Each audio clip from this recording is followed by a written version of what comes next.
शांति। 6 जून 2026 के ईश्वरीय महावाक्य। पहले एक नज़र मुरली के मुख्य पॉइंट पर। बाबा ने कहा, सुबह जल्दी उठकर एकांत में शिव बाबा को याद करने और उनसे मीठी बातें करने से योग मजबूत होता है। जो कुछ भी होता है उसे ड्रामा की भावी समझकर अचल रहना है। महावीर वही है जो किसी भी परिस्थिति, हानि, बीमारी या आपदा में संशय और दुख में नहीं आता। पतित से पावन बनना ही मुख्य लक्ष्य है। यही ईश्वरीय शिक्षा का सार है। और फिर बाबा ने कहा, बाप के याद से महावीरपना आता है और आत्मा सतोप्रधान बनती है। अमृत वेले का वातावरण शुद्ध होता है, इसलिए उस समय योग और स्मृति सहज लगती है। हर घटना ड्रामा अनुसार होती है, इसलिए किसी भी घटना में घबराना नहीं चाहिए। शिव बाबा से सच्ची प्रीत रखो और संग तोड़ एक संग जोड़ का अभ्यास करो। और फिर लास्ट में बाबा ने कहा, सद्गति देने वाला और मुक्ति धाम ले जाने वाला एक बाप ही है। ब्राह्मण या टीचर से अधिक बाप को याद करो। मन मनाभव और स्वदर्शन चक्र ही मुख्य साधन है। जो कुछ भी है उसे सफल करो। समय कम है, इसलिए सेवा और कल्याण में लगाओ। रूहानी हॉस्पिटल और कॉलेज खोलकर अनेक आत्माओं का कल्याण करना महान सेवा है, जिससे ऊंचा पद प्राप्त होता है। और अब सुनते हैं महावाक्यों को विस्तार से। मुरली का सार। मीठे बच्चे, अमृत वेले का समय बहुत बहुत अच्छा है, इसलिए सवेरे सवेरे उठकर एकांत में बैठ बाबा से मीठी मीठी बातें करो। प्रश्न है, कौन सी नॉलेज निरंतर योगी बनने में बहुत मदद करती है? उत्तर है, ड्रामा की। जो कुछ बीता ड्रामा की भावी। जरा भी स्थिति हलचल में न आए, भले कैसी भी परिस्थिति हो।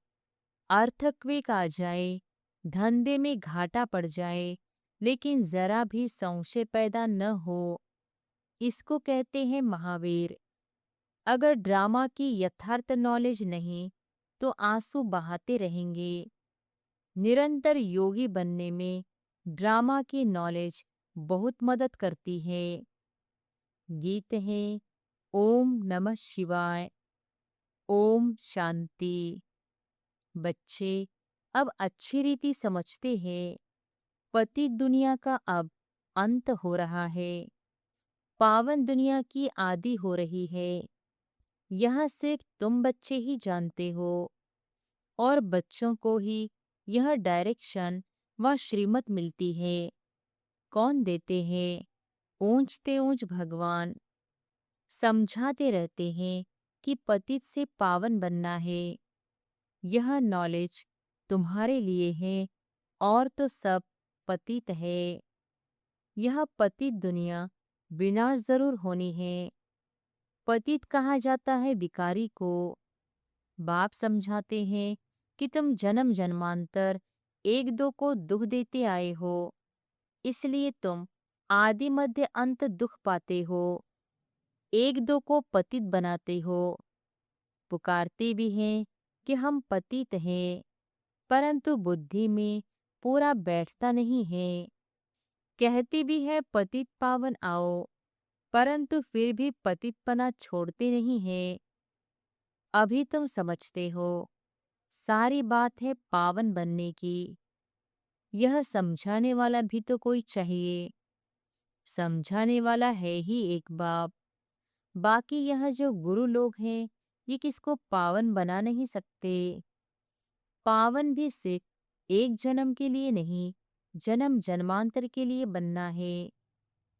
तुम्हारे में भी जो ज्ञानवान है वे तीखे होते हैं। ड्रामा अनुसार वह नूंद है। तुम्हारे में भी महावीरपना चाहिए। वह आएगा बाप की याद में रहने से। बाप बहुत अच्छी रीति बैठ समझाते हैं। जैसे बाबा कहते हैं कि सवेरे उठकर याद करो, वह समय बहुत सुंदर है याद करने का, जिसको प्रभात कहा जाता है। भक्ति मार्ग में भी कहते हैं राम सिमर प्रभात मोरे मन। बाप भी कहते हैं सवेरे उठ बाप को याद करो तो बड़ा मजा आएगा। बाप की याद में बैठ यही ख्याल करना चाहिए कि कैसे किसको समझाए। अमृत वेले का वायुमंडल बड़ा शुद्ध होता है।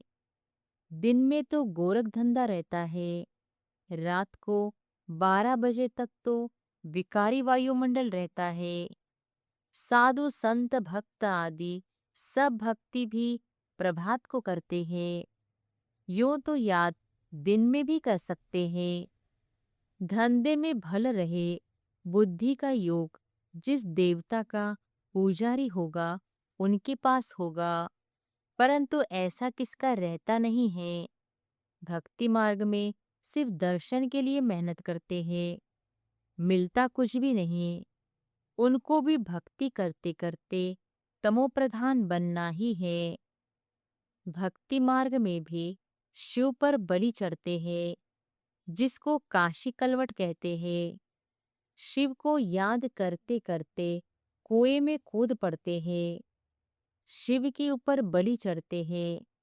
वह है भक्ति मार्ग की बलि, यह है ज्ञान मार्ग की बलि। वह भी मुश्किल, यह भी मुश्किल। भक्ति मार्ग में इससे कुछ फायदा नहीं। यह जैसे आत्मा अपने शरीर का घात करती है, यह कोई ज्ञान नहीं है। वह भी कह देते आत्मा सो परमात्मा। आत्म अभिमानी तो एक बाप ही है, जो बच्चों को समझाते हैं कि परमात्मा तो मैं एक ही हूँ। हम आत्मा सो परमात्मा कहना यह बड़े से बड़ी भूल है। यह तो हो नहीं सकता। बाप कहते हैं मैं आता ही हूँ पतितों को पावन बनाने, सो पावन बना रहा हूँ। बाकी तो ड्रामा में जो होना है सो होगा ही। समझो, अर्थक्वेक होती है, छत गिर जाती है, कहेंगे भावी कल पहले भी ऐसे हुआ था। इसमें जरा भी हिलने की दरकार नहीं। ड्रामा पर पक्का खड़ा रहना है। इसको ही महावीर कहा जाता है। एक्सीडेंट आदि तो ढेर के ढेर होते रहते हैं, फिर किसकी रक्षा करते हैं क्या? यह तो ड्रामा में नोंद है। ऐसा ही ड्रामा में पार्ट है। जो ड्रामा को नहीं जानते वह देह को याद कर आंसू बहाते हैं। वह कभी शिव बाबा को याद नहीं कर सकते, क्योंकि शिव बाबा से प्यार नहीं है, सच्ची प्रीत नहीं है। बाप के साथ तो पूरी प्रीत होनी चाहिए। शिव बाबा के साथ प्रीत बुद्धि तुम कलब कलब बनते हो। देवताओं के बाप के साथ प्रीत बुद्धि थी, ऐसे नहीं कहेंगे। उन्होंने इस प्रीत से वह पद पाया है। वहां तो मालूम भी नहीं रहेगा। सारे कल्प में तुमको शिव बाबा का पता भी नहीं रहता है जो प्रीत रख सको। अभी बाप ने अपना परिचय दिया है। अब बाप कहते हैं कि और संग तोड़ मुझ एक संग जोड़ो। यह विनाश काल तो जरूर है, यह भी तुम बच्चे जानते हो। मनुष्य तो बिल्कुल ही घोर अंधियारे में है। तुम अभी समझते हो हमको तो बाप से पूरा वर्षा लेना है। बाप बिगैर सदोप्रधान नहीं बन सकेंगे। सर्जन बन अपने रोग को देखना है।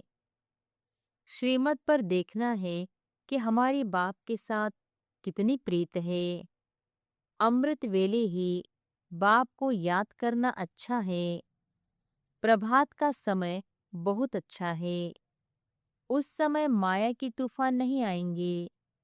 रात को 12 बजे तक तपस्या करने का कोई फायदा नहीं है। क्योंकि टाइम ही गंदा होता है, वायुमंडल खराब रहता है, तो 1 बजे तक छोड़ देना चाहिए। 1 के बाद वायुमंडल अच्छा रहता है। बाप कहते हैं, अपना तो है ही सहज राज्यो, भले आराम से बैठो। बाबा अपना अनुभव भी सुनाते हैं, कैसे बाबा से बातें करता हूँ, बाबा कैसा वंडरफुल यह ड्रामा है। आप कैसे आकर पतित से पावन बनाते हो, सारी दुनिया को कैसे पलटाते हो, बड़ा वंडर है। जैसे बाप को ख्याल आते हैं वैसे बच्चों को भी आनी चाहिए। कैसे मनुष्यों का बेड़ा पार करे अथवा कैसे नैया पार करे। बाप कहते हैं, तुम पुकारते रहते हो, हे पतित पावन आओ। अब मैं आया हूँ, अब तुम पतित न बनो। पतित होकर सभा में आकर नहीं बैठो, नहीं तो वायुमंडल अशुद्ध कर देते हो। बाबा को मालूम तो पड़ता है, दिल्ली में बॉम्बे में ऐसे विकार में जाने वाले आकर बैठ जाते थे। गाया हुआ है, असुर आकर विघ्न डालने बैठते थे। विकार में जाने वालों को असुर कहा जाता है, वायुमंडल को खराब कर देते हैं। उनके लिए सजा बहुत कड़ी है। बाबा समझाते तो सभी बातें हैं, फिर भी अपना घाटा करने के सिवाय रहते नहीं। झूठ बोलते हैं, नहीं तो फौरन लिख देना चाहिए, बाबा हमसे यह भूल हुई, क्षमा करना। अपना पाप लिख दो, नहीं तो वृद्धि को पाते रहेंगे और रसातल में चले जाएंगे। आते हैं कुछ लेने लिए और ही कान कटा लेते। यह भी ड्रामा में पार्ट है। ऐसे असुर कलप पहले भी थे, अब भी है।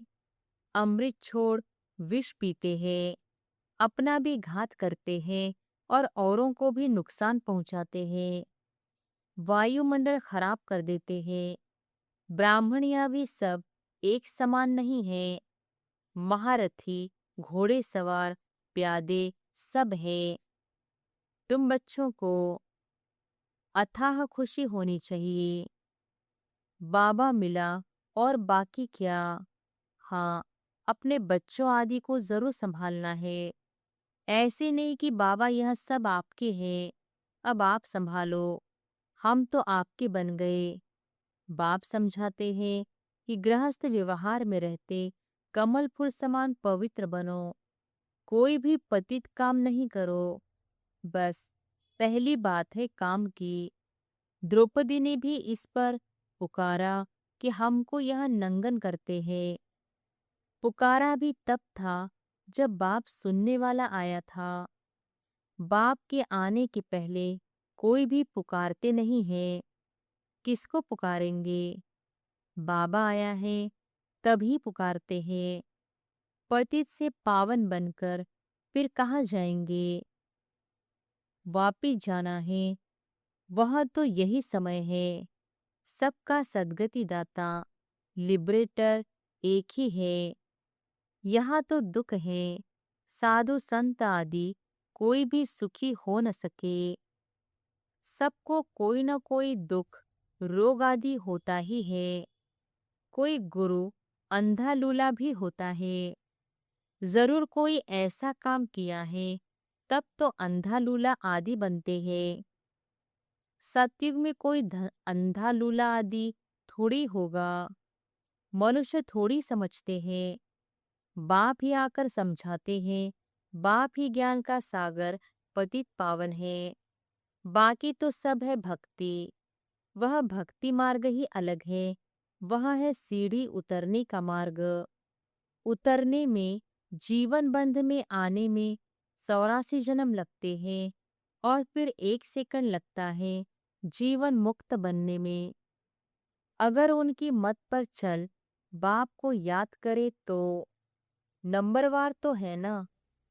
कहते हैं हमको फलानी टीचर मिले तो अच्छा है, तो जरूर खुद कमजोर है, तब तो कहते हैं फलानी को 2-4 मास के लिए भेज दो। बाबा कहते हैं यह भी भूल है। तुम ब्राह्मणी को क्यों याद करते हो, जबकि बाप सहज बात बताते हैं। सिर्फ बाप को याद करो और स्वदर्शन चक्र फिराओ, औरों को भी समझाओ। बस, इसमें ब्राह्मणी आकर क्या करेगी? यह तो सेकंड की बात है। तुम धंधे दोरी में यह भूल जाते हो। फिर भी ब्राह्मणी यही कहेगी, मन मना भव।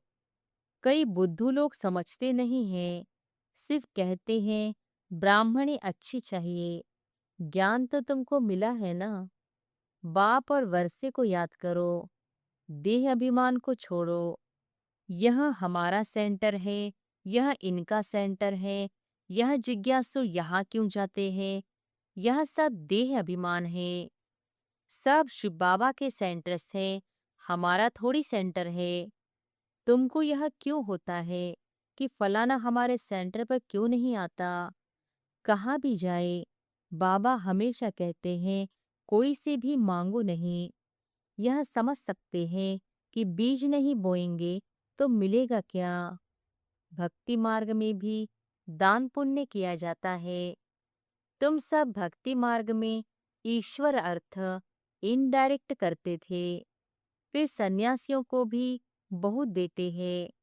नहीं तो दान गरीबों को दिया जाता है, न कि साहूकारों को। इसमें अनाज का दान सबसे अच्छा होता है। सो भी बाप समझाते हैं, दान करने से दूसरे जन्म में उसका फल मिल जाता है। ईश्वर ही सबको फल देते हैं। साधु संत आदि कोई रिटर्न नहीं दे सकते हैं। देने वाला एक ही बाप है, किसके भी थ्रू देवे। बाप समझाते हैं कि तुम ईश्वर अर्थ देते थे तो भी दूसरे जन्म में तुमको एवजा दिलाते थे। अभी तो मैं डायरेक्ट आया हूँ। अभी तुमको 21 जन्म के लिए रिटर्न मिलेगा। फिर तो मौत सामने खड़ा है। भक्ति मार्ग में तुमको ऐसे नहीं कहते थे कि मौत सामने खड़ा है इसलिए अपना सफल करो। नहीं, तो अब बाप समझाते हैं जिसको भी चाहिए वह रूहानी हॉस्पिटल खोल दो। कोई कहते हैं मकान बनाए, उसमें यह हॉस्पिटल खोले। बाप कहते हैं आज मकान बनाओ और कल मर जाओ तो यह सब खत्म हो जाएगा। शरीर पर भरोसा नहीं है, जो है उसमें ही तब तक एक कमरा रख दो जिसमें रूहानी हॉस्पिटल, रूहानी कॉलेज बनाओ। बहुतों का कल्याण करेंगे तो बहुत ऊंच पद पाएंगे। अच्छा, मीठे मीठे सिक्के लधे बच्चों प्रति मात पिता बाप दादा का याद प्यार और गुड मॉर्निंग। रूहानी बाप की रूहानी बच्चों को नमस्ते। धारणा के लिए मुख्य सार।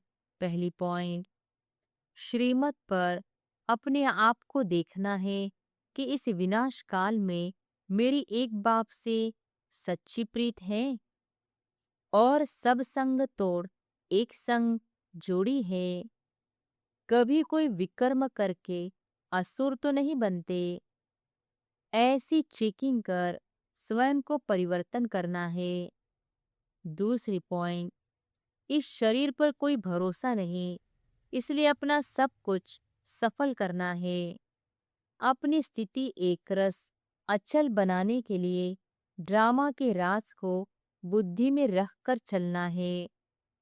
वरदान है, बार बार हार खाने के बजाय बलिहार जाने वाले मास्टर सर्वशक्तिमान विजयी भव। बार बार हार खाने के बजाय बलिहार जाने वाले मास्टर सर्वशक्तिमान विजयी भव।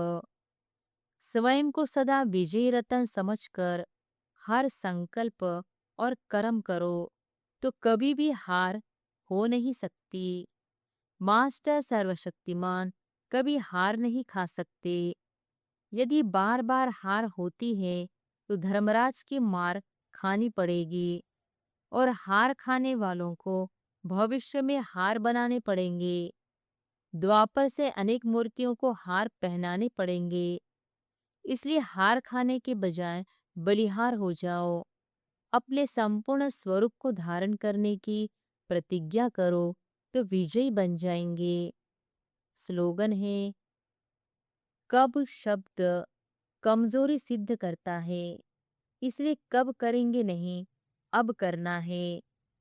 कब शब्द कमजोरी सिद्ध करता है, इसलिए कब करेंगे नहीं, अब करना है। यह अव्यक्त इशारे सदा हर्षित रहने के लिए अपने नेचर को सरल बनाओ, सहनशील बनो।